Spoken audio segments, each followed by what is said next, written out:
Alright, good evening everyone. So, full house today. Uh, so, second part of our Toppers Talk series. I was hoping we'll get more people, but it's fine. I like it this way. So now that we have like very little people, please make sure that you are more interactive. Just because there is a separation doesn't mean the audience have to stay that side and whoever is presenting should stay. It's not like that. I'm hoping to give the mic to you guys so you guys can ask your doubts as she speaks. And she told me one thing specifically to tell you guys that she can be stopped in between. If you have any doubt, if you want any clarification, just raise your hand or ask her and she'll clarify along the way. So thank you so much Aziya Didi for agreeing to come. She was very fast in agreeing, and she basically, I was telling her we'll do it online, it will be so much easier like that. She basically gave me that push. She said make it offline, so it'll be much better. I'll be able to interact with them in a better way. So thank you so much for that. Okay, guys.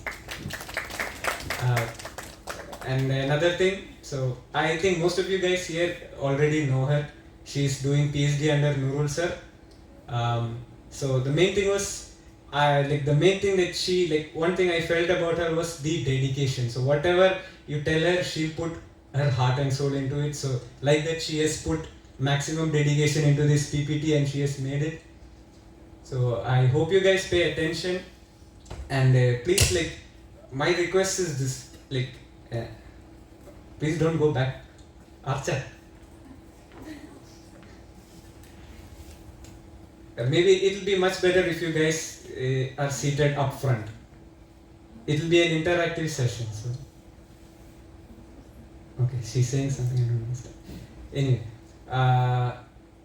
one thing I felt about her was the dedication. So she has spent, I think, 4 or 5 hours yesterday making this PPT, typed out the whole syllabus for you guys. So please feel free, ask her doubts, and make sure that when it's done, when this 45 minutes is over, make sure you guys have a clear idea about your preparation and what should be done and everything. So thank you so much Aziya Didi for agreeing to come, and thank you so much for your help.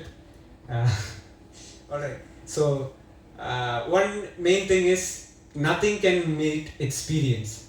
So she is I would say that from our department within All India rank 10, I think Aziya Didi is the only person currently pursuing PhD. So she has that experience. So one thing about NET exam is only about 55% of it will be geology. The rest, close to 45%, will be from climatology, meteorology, atmospheric science and all that. So having all that extra topics and still coming out on top without studying like the half of, I'm not saying she did not study, I'm saying that she did not have that formal training. From BSc, MSc, you'll get that formal idea about geology. But subjects like this, you'll be studying on your own. So without that formal training in these subjects, climatology, meteorology, atmospheric science, she was able to come out in All India rank 8. That is not an easy thing to do. So the best person to learn from which topics we should focus, what our focus should be on, I think it's best to learn from Aziya Didi. So please pay attention and please ask your doubts. Feel free to stop her in between and ask your doubts. Alright. So I welcome Aziya Didi on stage.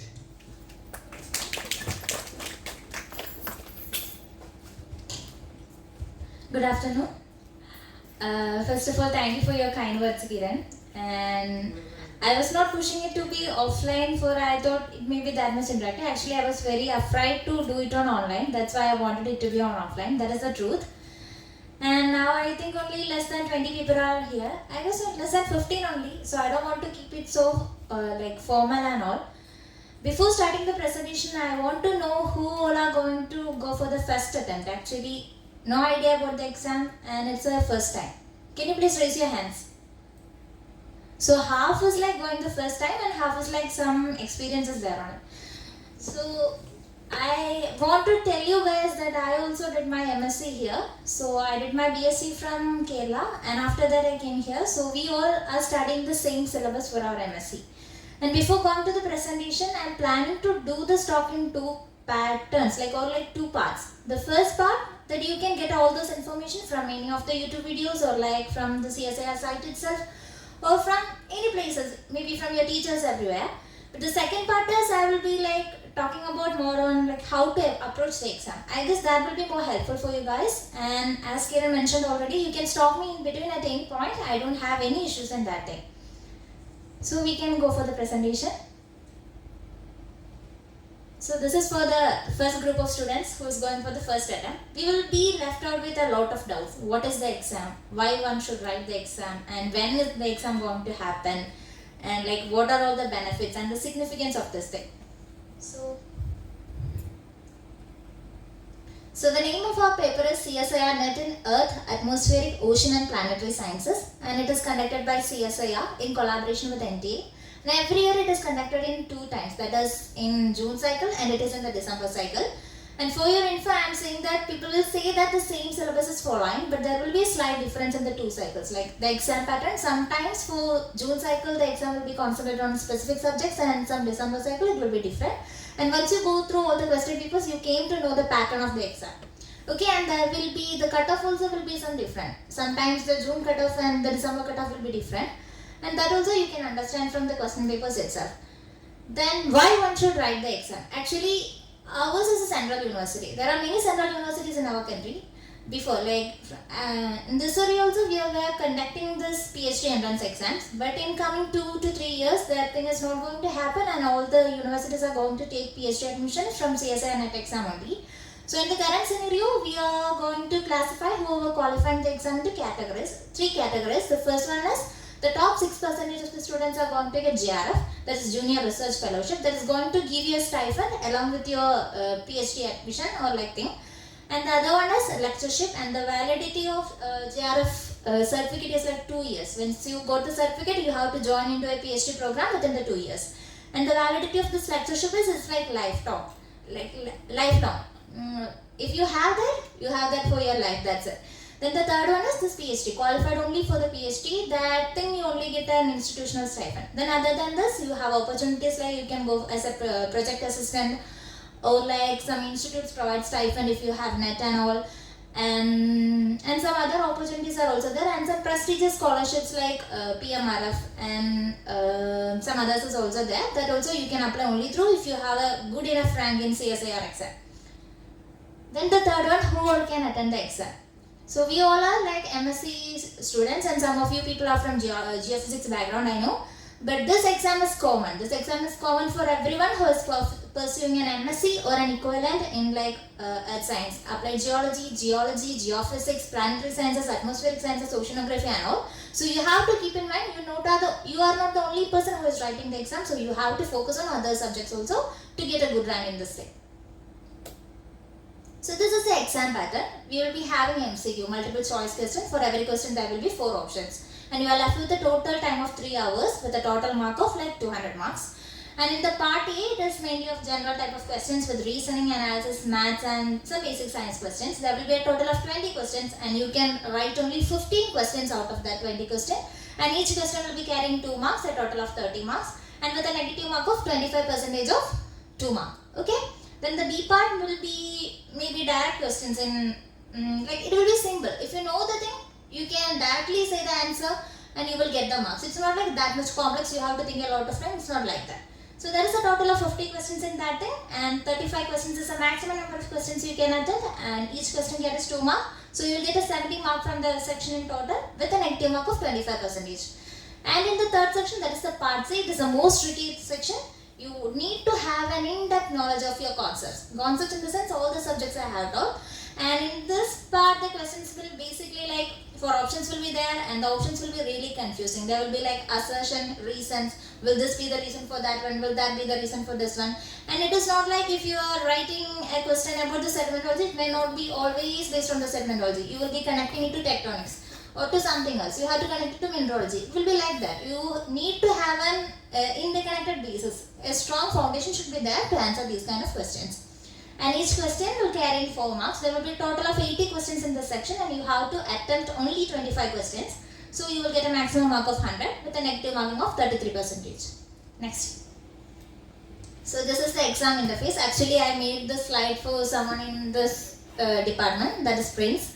So last time he was asking one question about should we carry the calculator with him or not. So this will be the virtual calculator you will be available in your time of examination. And let's say this is a question and you will be having left with 4 options and you can save your answer in 4 type of ways. The first one is you are too much clear about the answer, you can save as save and next. You know the answer but you are confused, you can go for save and mark for review. And you actually don't know any idea but you are like, I can think about it and maybe I will come up with an answer. You can mark it for review, and if you don't know, like you're going to skip the question, then you can opt for the 4th option, that is the clear response. So the other is the navigation panel. Can you see that 1, 2, 3, 4 section? So you can go to any of the part of the exam. Let's say part A, part B, part C. There is no scheme like you have to always follow part A, then B and C. Nothing is like that. Whichever you are comfortable, you can go for that part itself. And on the top section, you know how many questions you have in revised it, how much you have answered, how much you have marked for reviews and all the things. And the top portion, there is time. The time is there, so you will always be alerted about, okay, this much time is left for me. I have to complete my exam in this time period. And the other thing is, I will suggest you guys to go for watching a YouTube video about how to use the virtual calculator. So it's sometimes it will get tricky in the time period. So you can go for a video. YouTube tutorials will be available on how to use this virtual calculator. Go for it and then go for the examination. Next. So here comes the syllabus. Actually, you can download the CSIR science syllabus from CSIR website. It is containing syllabus for part B and part C, that is the geology part, or like the subject part. In part B and part C also there are 5 topics, and each of the 5 topics contain a lot of subtopics, and each of the subtopics is again containing a lot of subtopics. So it's kind of 9-page PDF, and no one is going to go through the PDFs. And one other thing is, there is no point in going through all the topics in that thing. So there is no assurity that, okay, if you read the study or if you study this thing, you are going to fetch the mark. It's not like that. They may not be asking questions from that part. So we have to syllabus the syllabus. So these are all the topics I was mentioning. A lot of topics are there. So we can narrow it down to a rule, like you may be heard of this 20-80 rule, right? So this 20% of the syllabus is going to fetch you 80% of your marks. That is 80% of questions will be concentrated from the 20% of the topic only. And that topics are atmospheric science, oceanography, geomorphology, geophysics, structural geology and tectonics, planetary science, sedimentology, geochemistry, remote sensing and igneous petrology. And in these 2 topics, the first 2, atmospheric and oceanography, they are going to constitute about 45 to 50% of your exam. So where your background is from geophysics or your background is from geology, you have to study atmospheric and oceanography to some extent or to some extent. And the other thing is, you have your geology part and be confident and strong in that geology part of it. Next. So in each of the topic, I have listed some topics for you. I'm not going to read all the topics here, but you can read it and you can find the notes for it and study. But I have included for your reference only, okay? All the 10 topics, I have included the important topics in this thing. Next, next, next, next, next. So from this slide onwards, I want to slow down and you can stop me in between at any point. So the first one says about the study materials. If you are asking me, have you read all the textbooks? No. I was not comfortable with all the textbook. And first thing to tell you is you may be referring textbook during your MSc classes. For example, you will be referring Sysman for your mineralogy. That was the one we were always told to read while you are studying for your mineralogy. You always follow that thing only. So if you are comfortable with one textbook and you are okay with the way the textbook is flowing, you just follow that only. And always reading a textbook will help you.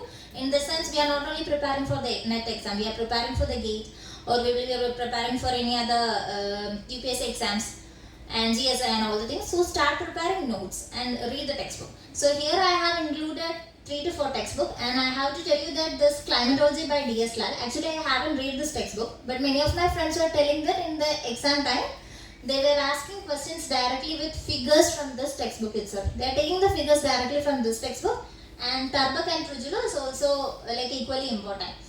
And you may be knowing that there will be a lot of questions asking from this Indian monsoon topic, and you can refer this for that one. Next. Class notes.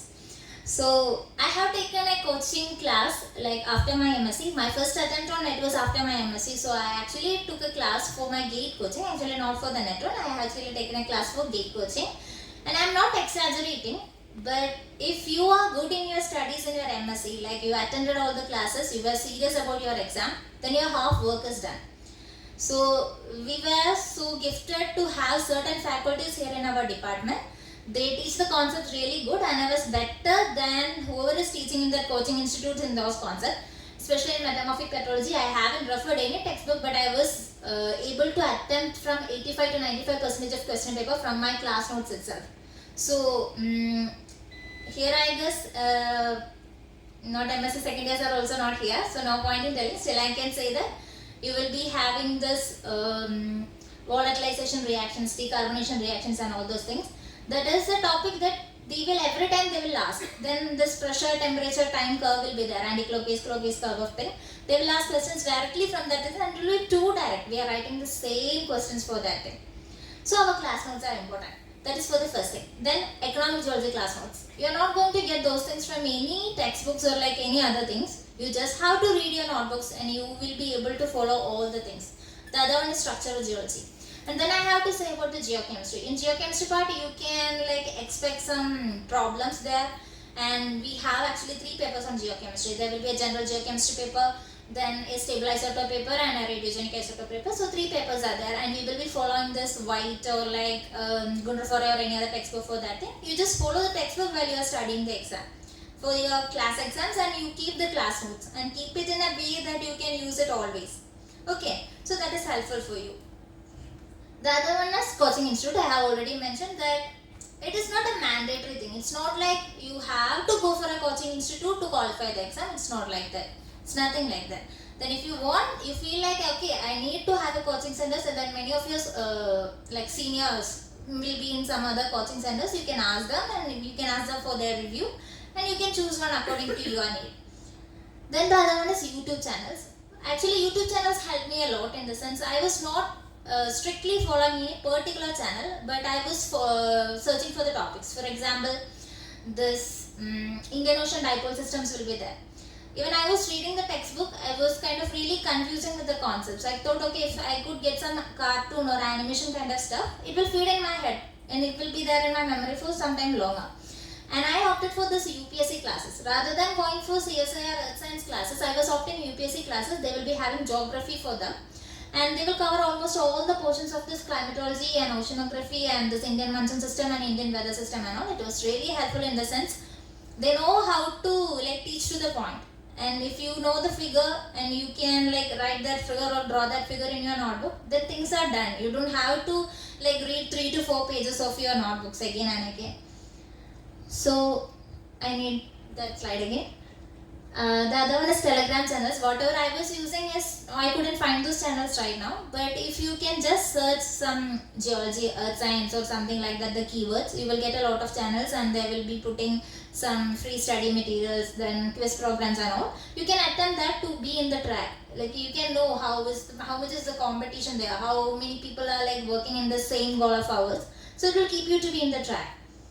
Then e-resources, I have added 2 and one more is there. I will show you the third one also. The first one is NPTEL. You may be knowing that this Swayam portal. So they are offering you classes on many subjects and they have this climatology classes and all. I recently saw this thing.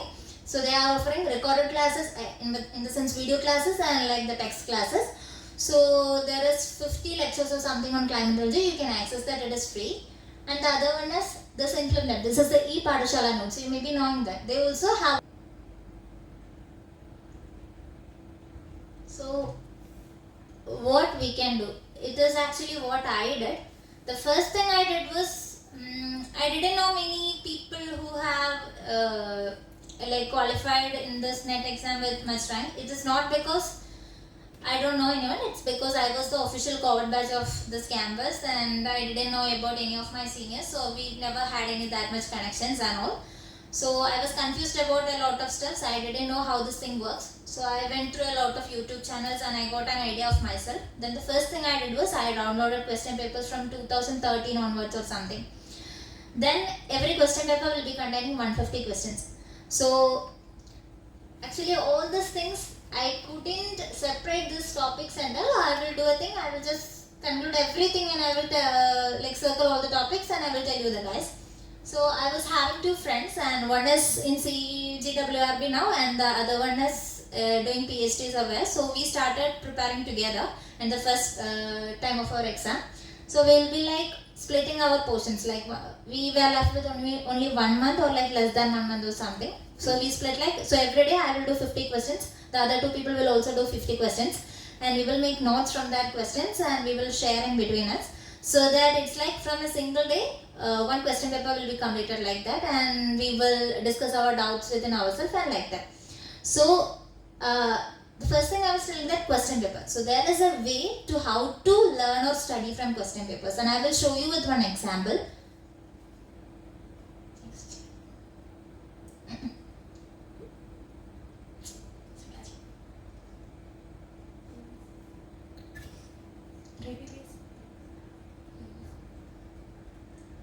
Okay, this one. So I deliberately put this question because I thought even the first year students will also be knowing topics from this, or even the integrated people like third years and all can be knowing this topic. So which one of the following discontinuities represents a mineral phase transition boundary? Can you answer the question?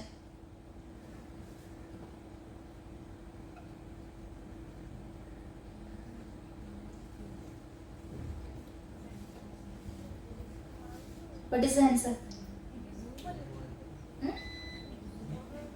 Yeah, option 3 is the answer.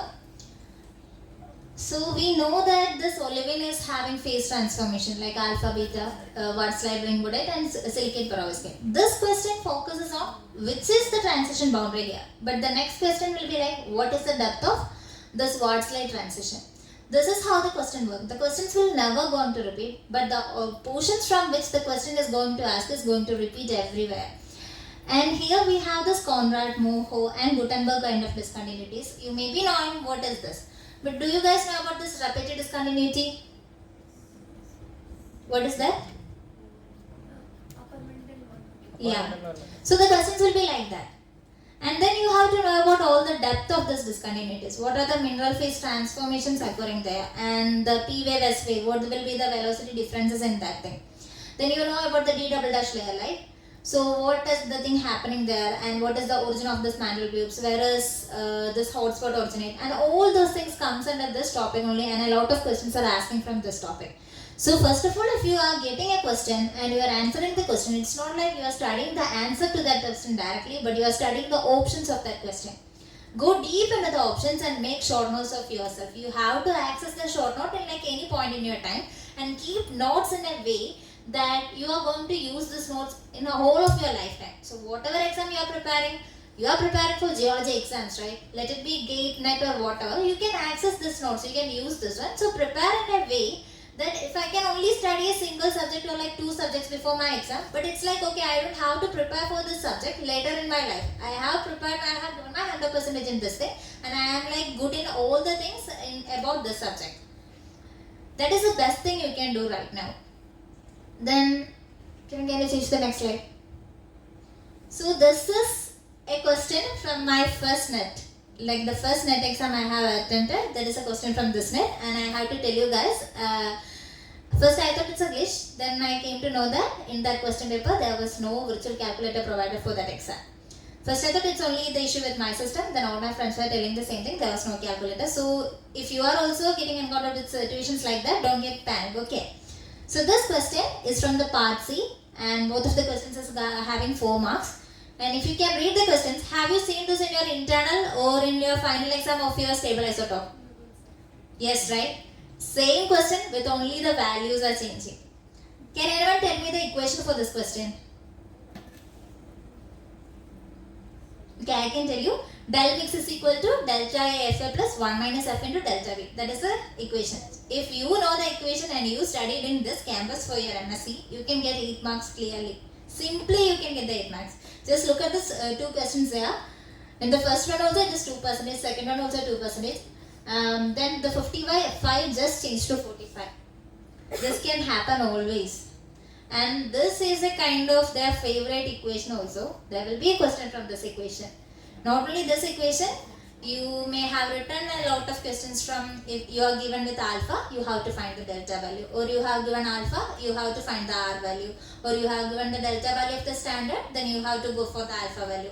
So there is like 5 to 6 equations only for this thing, and the equations will be like so much easy. There won't be that much confusing like your semester exam. You can directly put the value and you can directly get the answers, and you will be getting 8 marks. 8 marks can make some more than 10-50 rank differences. It's like 0.001 marks, the rank differences will be like that. So 8 marks is like, it will help you to qualify not only the NET but also JRF. And I will show you one more question also like this. So this is from B part. From the epicenter of an earthquake, its magnitude, and they are giving 4 options here.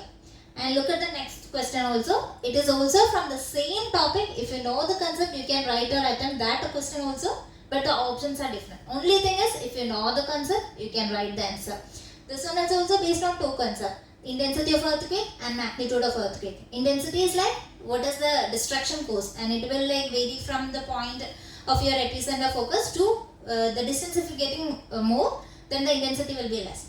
But the magnitude, we have an equation for the magnitude. It is based on the energy and amplitude of the earthquake, and it is going to be same, like constant everywhere. So if you know the concept, you can write the answer for these 2 questions also, and you can score. Next. Here also, if you are checking the like EASC January 2020, so it's like this was also January 2022 question paper, and it is the same question paper, C part, 8 marks from delta section. If you know delta, like what are the specialties of this tide, wave dominated delta, what is the example of that thing, what is the pattern of that thing, then you can answer 8 marks. So now you may be clear about how to study the question paper and how to like separate out the topic. It is a simple thing. Take a question paper. Suppose you can only answer 50 questions a day, it's fine, but make it quality is more than quantity. That 50 questions you should be good in that thing. It's going to repeat. And take a note. I used to take a small note on my like purse or something every time when I was working on the question paper. So I will give a heading on 2022, 2023, whatever. And from example from igneous, it will be asking QAPF triangle. So I'll be like writing QAPF only in my notepad. Then I'll be like checking in the next question paper also if igneous, from the igneous topic, if they have asked the same thing or not. If they are asking something new, I will be adding that also in my notepad. In the later time, if I have finished my question papers and all, then I will work on this topic. I will make short notes. If I don't have short notes, I will make short notes on this topic and I will keep it. So I can like rewind that later. So this was my strategy for the thing. Can you go back to the other slide?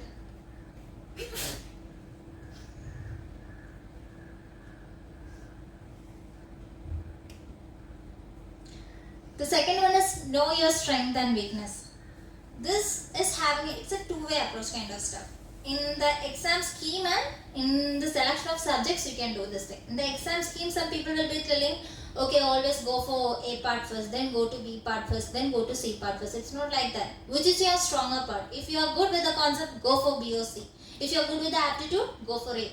So the first part you are attending, that is going to define, or like that's going to keep your mood for the whole of the exam. If you get the first question right, that's going to give you a positive thing about, okay, I can attempt this thing. Let's say if the first question you didn't know, second question you didn't know, third, fourth, then even if you know the fifth question, your brain will be too much panicked and you can go to that fifth question easily. So which is your strength, you just go to that thing. Then in the selection of subjects also, and while you are studying, so personally I was good with my C part. And I couldn't, like, how much I'm trying, I couldn't get A part correctly, and I'm really bad in aptitude section. I could only get less than 8 marks in my part A. From the one I got 8th rank. So I was telling, it's if you are bad in a single part, that's not going to affect you. It's like you can concentrate on your strong points, wherever your strong points are.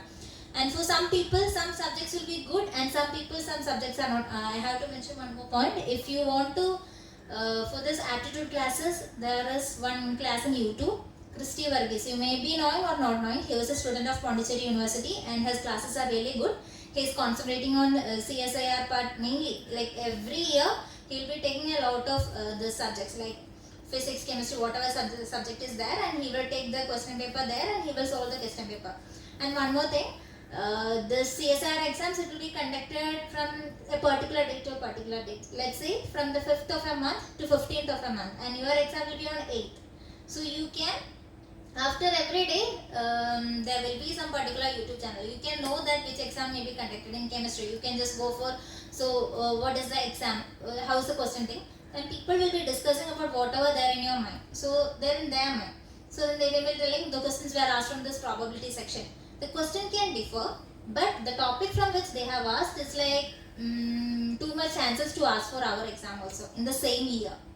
So after every exam is over for some physics candidate or like chemistry candidate, you just go through their part A question paper also. That will help you to get some mark, at least 1 mark or 2 mark, and it's going to matter a lot at the time. Okay. Then the strength or weakness. So for some people this paleontology will be hard. For some people stratigraphy will be hard. And for me, it's not hard, but I will tell you this geomorphology is a vast topic. Vast topic in the sense, if they are telling in the syllabus, you have to go through the geomorphological properties and cycles of agents. There are many agents. We know glacier is there, wind is there, stream is there, everything is there. And rather than, I thought that if I'm like going through all these things and it may not be asking, like every time it may not be asking the question paper. Sometimes they will concentrate on glacier, the next year they will be asking about the streams only. So what I did was, I was like concentrating on other subjects that is more sure. So like hydrogeology, if you are like studying all the concepts about the aquifer properties and all, there will be questions from that thing. And there will be problems from that thing that you can answer. And for subjects like this that are too vast and you can cover in the time being, I was directly studying them from the question papers only. Whatever asked in the question paper, I was studying that topics only. I was not studying the whole topic, taking the syllabus and all. And for some subjects, you will have a tendency to skip the subjects. Like stratigraphy, it's hard to remember all the things, I know. But here also you can attempt the same thing. There will be some simple things in stratigraphy also. There is this law of superposition will be there, and time scale will be there. What is the time? What is the age called? The age of fishes. It is Devonian, right? So we know that thing for many times we know, and it's all there in our mind. So this kind of concept, just give a reminder, like before going to exam, just brush up. Because if you are getting the same thing in your question paper, you will regret. Okay, I should have gone once through that notes, and I could have got at least 1 mark. So for avoiding that kind of guilt and regret later, for that only go through some basic things. If it's too hard for you, you can skip it. You have a choice there. You don't have to attempt 200 questions. In CPART, you have to only attempt 25 questions. So you have a choice over this exam. You don't have to study everything, but you can concentrate on strength only. So the next one is make notes. I already told you how to make notes on this thing, and it's for your lifetime. So make it in a way like it should be good, and it should be used in your future also. Okay, and don't always rely on someone else's notes, because our notes will be easy for us to grasp. And I guess if you are writing, that thing will go into your head also. At least you will go through that once, right? While you are reading or writing or whatever. So try to make your own notes if possible. Then friends, I have already told you about the thing. You can also try to make some self-study groups or something in your, whoever you are comfortable with. And whoever the friends you are in your study group, it should be in a way that they should be encouraging. If you are in a mood not to study, they will be like checking on you, and if they can give you motivation. It's a kind of asset. Having friends like that is a privilege and asset. So work on groups like that only. Then revision. It's really important. Let's say you have studied 10 question papers and you are good in all the things, but you couldn't revise the question paper. It's like every question paper is having 150 questions. You are not going to remember all the things. Everything is not going to save you in your permanent memory. Sometimes it will be in a short-term memory only. So you have to convert it into your long-term memory. For that, keep 1 week before the exam if you are studying really good. And if you only have to revise only 4 question papers or less than that only, at least keep 2 days. Just go through the equations, just go through the values, just go through the question paper or whatever you have like written. Only go through that only. That can be done. That can make a difference. Things will like go in your head. And keep some code words or something like that. Then presence of mind. So presence of mind is like it's applicable both in the phase of preparation and in the phase of like exam. Always keep in mind, if I can do that, you can also do that. It's not so hard. It's like if you are working for it, if you are seriously working for it, You can get that thing. Seriously, it's nothing that much hard or like it's not accessible to anyone. It's not like that. It's a really serious exam. If you can study all those things and write for your semester exams, you can do this also. So you have to have that confidence to attempt the exam first. Then in the exam time also, that 3 hours is going to judge you. Like that is the thing, the first thing before the question. Whatever the question is, you have to keep in your mind that I have to be cool enough to write the exam. So I have to keep my mind fresh and like active and all the things. You have to rethink the things, whatever concepts you have gone through. So for that thing, you have to be cool. You don't have to panic or anything. Go wherever you're comfortable, in the sense, go to whichever topic you're comfortable, go to whichever part you're comfortable, okay? So that's all. I guess it's the end of the presentation. I guess I have told almost everything. Still, if you have any doubts, I will try to clear that.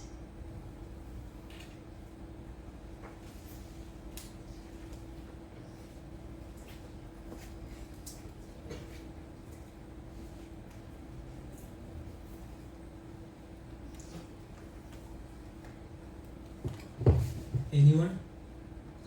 If there is anything you would like to ask for better clarification. Okay. So, Chichi, I had a doubt. So you said there will be a lot of questions and we have options, right? The thing is, like, even while solving, I get frustrated. There are too many questions. Like, Okay, so, that thing is not going to happen for all the question papers. Let's say the first time you are clearing it, like solving a question paper, and it's for 2024, and you don't know about many of the topics. Out of 12 topics, you only may be knowing one topic or two topics. So you have to take a lot of time, invest a lot of time in your first question paper. Then the next question paper, it will be like, okay, majority of the thing, maybe your 30 or 40% of whatever you have did for the 2024 will be repeating for the 2023 question paper also. So in the subsequent question papers, the thing you have to work, like your workload is decreasing. Actually, I guess I have shown you my notepad the last day. So it's like in the first question paper, I was having a 2 to 3 pages of these topics. These topics I have to cover and I have to make notes. But in the last topic, it was only one topic left, one new topic I have to study. Everything else I have already prepared. So the first thing, the starting will be too hard for everyone. But if you are like determined to work, then in the coming days things will be easy for you. Chichi, another thing, like while attempting the exam, we have this time limit, and when you get all these questions together, so how is the, like, what criteria did you follow? Is it like, okay, this question I've attempted before, or this topic I'm familiar with? I have this, for this exam, actually I written this exam, I was going to exam hall from the hospital only. I was admitted in the hospital and I was really tense. But still my parents were telling me, okay, let it be, whatever is happening, it's fine, you just do whatever you know. So I was going to the exam hall, and I always keep in my mind that I am not good in aptitude. So if I am attempting the aptitude, then I will get tense. So I'm going to like mess up the things. So I will go for either part B or part C. That time I went to part B because the questions will be simple. And to manage the time, we have to read a lot of questions, right? This 3 hours is actually not, what to say, we don't have this huge amount of time to waste or like think about any other stuff. So if you are reading something and you know that you don't have any idea about this question or about the topic, maybe it's from this circulation of air patterns or something, you just skip the question, go for the next question. And if you are like, okay, I was knowing this thing but I'm not sure, don't waste time on it, keep it for review. If you are doing it like that, in the end you can save them 30 minutes or something, then you can go through that questions again. But if you are stuck at the same question, you are thinking for 10 to 15 minutes for a single question, that's not going to work. And while you are like working on the question papers, one thing I have done was, I will keep one question paper aside. Let's say if I am going to write 2024 June exam, I will be keeping the last question paper, most recent last question paper aside, and I won't work on that thing. I will work on all of the previous year question papers, and the last question paper I will do in the revision time. Revision time in the sense, so I have to check on myself like, okay, you can complete it in the time limit and you can get this much answers right. So it will help you. And at that time period, you can keep things like that. I was keeping more time for my aptitude. Like in per question, I was keeping a little more time because I was not good in that thing. But for part C and part B, I was like keeping, let's say, 1 minute for one question or something like that. You have to keep according to your will and your strength. Okay. So on each part, you can keep it like that, and you can try to stick on that time period or like that time schedule also during your exams. Or like anyone else? Okay.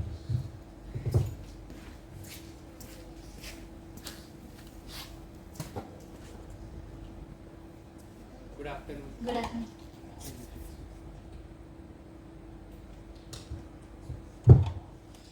Like me myself, I am from Yeah, I know, you're a from geophysics geophysics. background. So for me, the whole earth science thing is very new.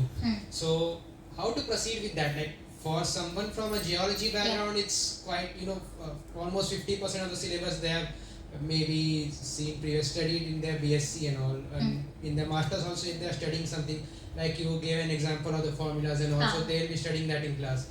But for us, those concepts are completely new. And also geophysics doesn't consist of that major chunk of the particular question paper of earth sciences. So how should we proceed as someone from different backgrounds? Like should we focus more on books, or should we also proceed the same way as in the going with the question papers? So can I know if you are from physics background? Yeah, from physics. So you are physics background, okay. Then in the first thing also I have told that the question paper is, you can sit.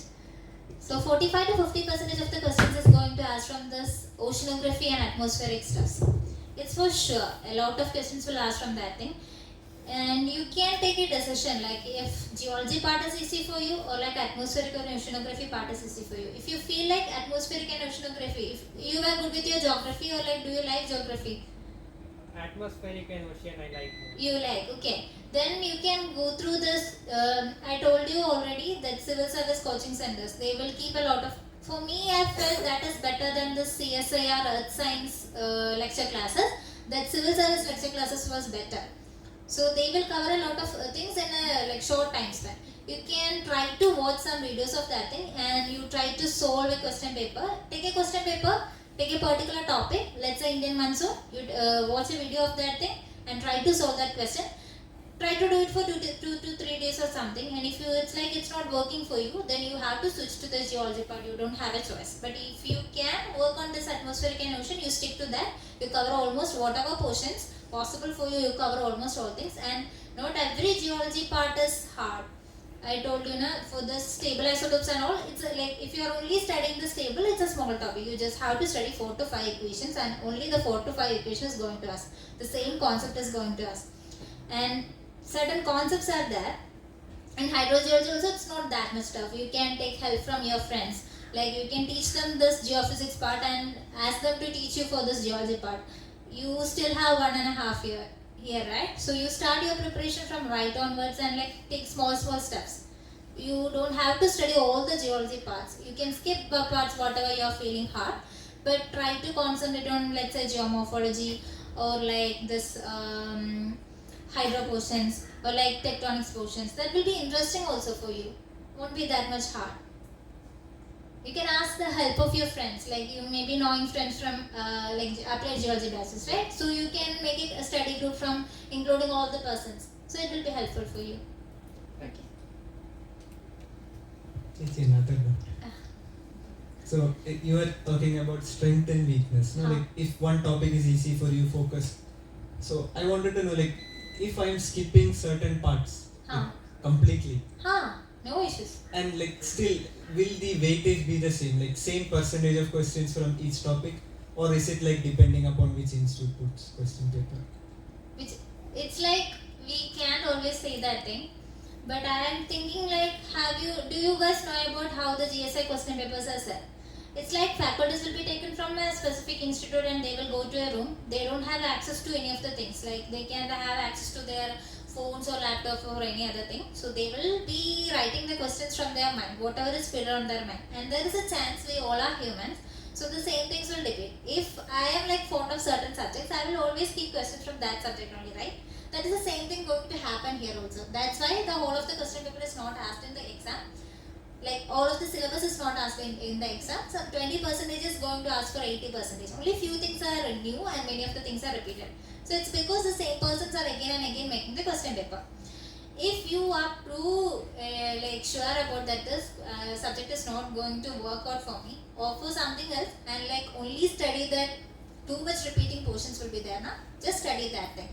For example, if geomorphology is not working for you, only study delta. And this wind deformation things will be there. Only study that thing, that fourth thing or fifth thing, that you can do, right? It will be hard to study all the topics, but if, let's say, if that was a subject for your MSc, you should have done at least something to pass for the exam, right? You can do the same here also. Alright, I will run out of questions. Anyone? And if you have any doubt later onwards also, I will always be there in department, and you can come there. I don't have any issues. But you can ask now. Which will be better. But please don't come with the question paper, because I don't remember many of the concepts now. It's like I can tell you where you can find the details and all, but maybe the exact question, maybe I have already worked it out, but I may not be remembering that right now. But I will tell you like where you can get the info about that thing. Can I ask something apart from the exam? Sure. How is the PhD life? You really want to know? Yeah, after this exam, most probably people are going to pursue PhD only. So for what we are preparing for this thing, this hardly, with putting this much effort into something, we want to at least know how the life is like. So if I am being too much honest to this question, I don't think it will be a better thing, because I am kind of influencing you. So I will tell you one thing. If you qualified in your first attempts with JRF, there is no regulation like you have to go for PhD. Think twice before going to PhD. So once if you are in PhD, so there is no assurity that you will pass out in the 5th year itself. Anything can happen. We have all seen the COVID, right? We can generate data in between. Let's say whatever the institute you have went into, there won't be any instrument working on there. You won't get data. So your 5 years will maybe extend to 7 years, maybe extend to 9 years, or maybe more than that. And you will be like 30 to 32 years old. So at the time you are qualifying your exam, that's your golden period. Golden period in the sense you have a lot of stuffs in your head. You are like studying regularly for your semester exam, and the next year after you passing out from your MSc, that next 2 years is going to give you a lot of opportunities. Because you know almost 50% of the thing, and you have to be a pro in the rest of the 50%. That is the only thing you have to do. So if you are in the pace and you know that you have to get a job, don't go for PhD. Like you may be thinking, okay, I have to work for 2 years. Let's say if I have joined somewhere for PhD, I will be getting a stipend on every month. PhD don't work like that. Your grade won't always be like that. He won't give you time or rest or anything. You have to work if there is a work. Nothing is going to be happen in between that thing. You may be having personal issues, you may be having health issues, but work comes first when you are in PhD. Only few people who are really lucky will get gates. They will okay, you want to study for GSI, you can study for GSI, or you want to take a break, you can take a break, but don't expect that from everyone, okay? So that is a different thing. So I will say, and the one other thing is, let's say due to some issues or something, your PhD extended to 7 to 8 years, and you will be 32 years, and that time all of your classmates will be settled. You will be having a lot of issues in the sense maybe in your family, your parents will be old by that time, or maybe you will be having a girlfriend or a boyfriend. You have all those issues also. If you don't have that also, you will be okay, I'm single, but I'm always single. So there is a lot of stress. And that time, if you are trying to compete with whoever is studying fresh from there, whoever is fresh from the MSc, do you really think you can do that? No. Do you remember that trigonometry equations right now? Whatever you are good in EDO plus 2? So that's the thing going to happen that time also.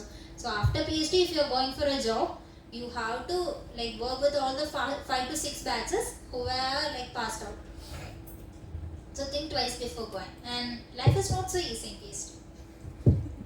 Also one more thing, people generally compare work experience with PhD.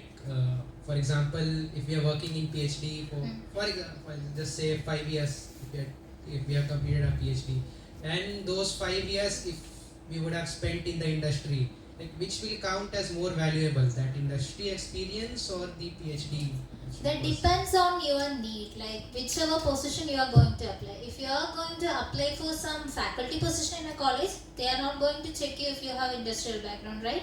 But if you are going for a profitable firm, like that of an industrial firm, then and you are applied for some geologist position, then they will be So they're going to check your experience. But if you apply for some scientist position, they're going to check your PhD only.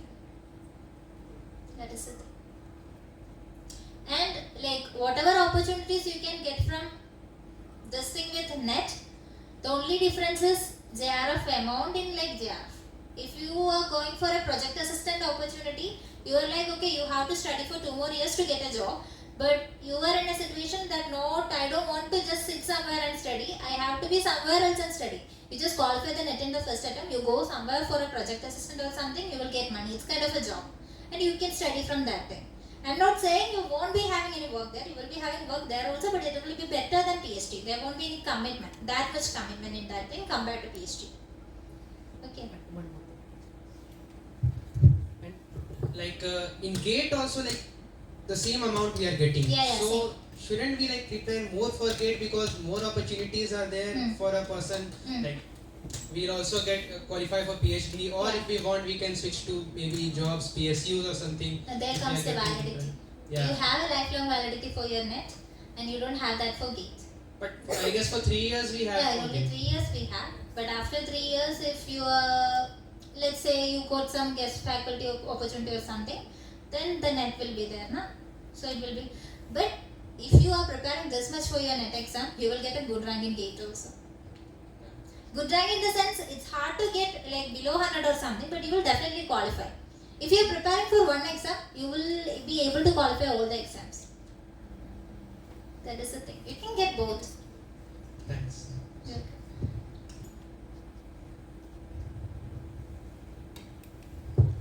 One question. Might be a bit personal, but like you told about the money that we'll get from JRF, right? But it might not seem comfortable to say, like speak about it, but that is one of the most attractive factors about it. I'm not that much like uncomfortable in that thing, because if you are going to search that thing, everyone is going to know what is the JRF amount. So if you want to know what is the amount, you want to know that. Like how is it done? Like each month you'll get it no matter what, or is there some sort of criteria, like you have to meet this particular deadline each month, or your guide has to approve your payment or something? Yeah, something like that is there. So in this JRF thing is also, there is 2 type of JRF. There is CSIR JRF and there is UGC JRF. So the CSIR JRF goes for the first set of rank. If you are in the first set of rank, you will get CSIR JRF. That is having a contingency of 20,000 or more. Then if you are in UGC JRF, the amount will be little less, some 10,000 less or something. And for me, I am a CSIR JRF fellow. So every month, in between 1 to 10th, for the let's say I am like applying for my January month salary on February month. In between the 1 to 10th of that month, I have to upload salary. They created a portal for me with username and password and all those things. I have to upload my salary. My gate has to admit that report and all the things just by clicking or something. And then we have to go to the admin. We have to give a proof of our salary bill there, and they will upload it from there itself. So it's a 10 days process. In the 10 days, within any of these 10 days, you can do that. And you can track all those things in the site also. And if I was doing it within this 10 days, I will be getting my salary by within 22nd or 23rd of the next month itself. So I'm like regularly getting my salary, but before it was like not like that. Then UGC people, they also get salary, I guess. Then there is one more thing is there, Inspire fellows are also there. If you get first rank in your MSc, you can apply for Inspire. Inspire is also having same amount, but Inspire is having some more benefits than others also. But the work is a little bit ridiculous in the sense you have to upload a lot of reports and all. Then in the project assistant thing, it's completely based upon your institute. In our institute, they are really slow in the sense if you are uploading this thing, they will be like, okay, they need 14 days for processing from one table to other table, but still you will get the money. You will get the money for sure, but the time is a factor.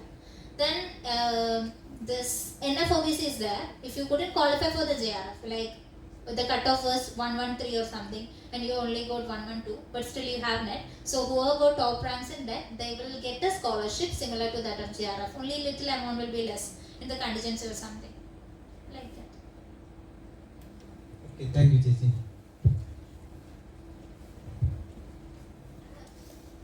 I think done right. Oh.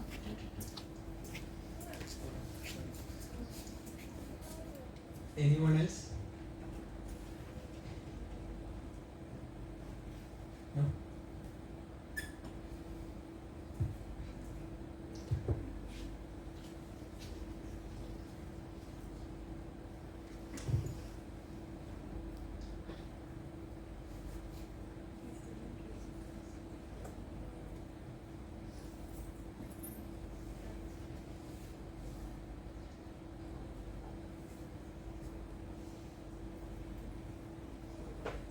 Chesi, another doubt. Something I also wanted to know. Like, you get this particular amount each month. So I had a doubt that we'll have to spend it for our lab work or for our work. No. All living expenses, anything. Anything you can spend. So I will tell you one more thing. So I guess I haven't applied for my contingency yet. I guess my contingency is 20,000. So if I am like using my contingency, that is like apart from my salary. Rather than getting this particular amount every month, I will be getting a contingency for a year. In that thing, if you want to get the money, that you have to spend in your academics. Like you will be going for conferences, there will be tickets and all the stuffs. You may be buying textbooks and other stationery things. That you have to keep a bill. Actually, you can give to them and you can get the money. That is what everyone is doing. Okay. And one more thing, if you are in an institute, they don't have a particular instrument. So then you have to send your samples outside, and that's going to cost a lot. For single sample, let's say in ice cream or something, if you're sending it outside, a single sample will cost you 5,000 rupees. That you have to pay from your fellowship itself. And if you are lucky enough to have instrument in your own department, then you can save the money. So if you're choosing for a PhD in some institute, go for the institute who is having all the instruments according to your topic of study or something. Alright guys, any more questions? We just go around asking everyone.